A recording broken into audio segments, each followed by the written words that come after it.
To other stories now. 1 year ago today, Chinese President Xi Jinping made a keynote speech on the nation's battle against poverty.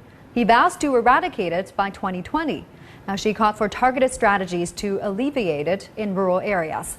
Case in point, southeastern China's Fujian province. Since the 90s, villagers there have made concerted efforts to tackle poverty at its roots. Xin Ruinan explains. Wu Xiufeng and her family have been planting grapes since the mid-1990s. Wrapping them in paper bags, Wu awaits a month for them to ripen, for both sales and wine production. Each year, we start planting grapes in March for our July harvest. After that, we produce wine at home and put it on sale in the winter. My family can earn some 100,000 yuan a year from the grape business. Mashing up the grapes by hand, they store them in large wine barriers. Villagers make wine the old-fashioned way across most of Jiangdun, a mountainous village in China's Fujian province.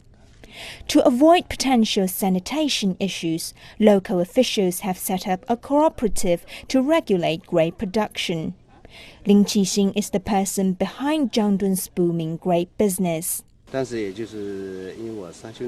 My brothers and I started planting grapes in 1988, but it wasn't until 4 years later that we succeeded and spread it out to fellow villagers. Before that, most villagers only grew rice and were not able to get rich from it.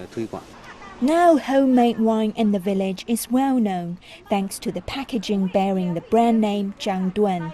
The village produces an average of 150,000 liters of wine a year, selling at 20 yuan per liter. The success of the grape business has attracted more and more tourists, which in turn stimulates Jiangdun to develop its tourism. As more people have explored our village, we have decided to rely on the grapes and the natural sceneries to create a niche tourism market. At the same time, we have paid more attention to the protection of the ecological system. When the midsummer heat arrives, villagers say they stay close to home, selling wine in front of their houses.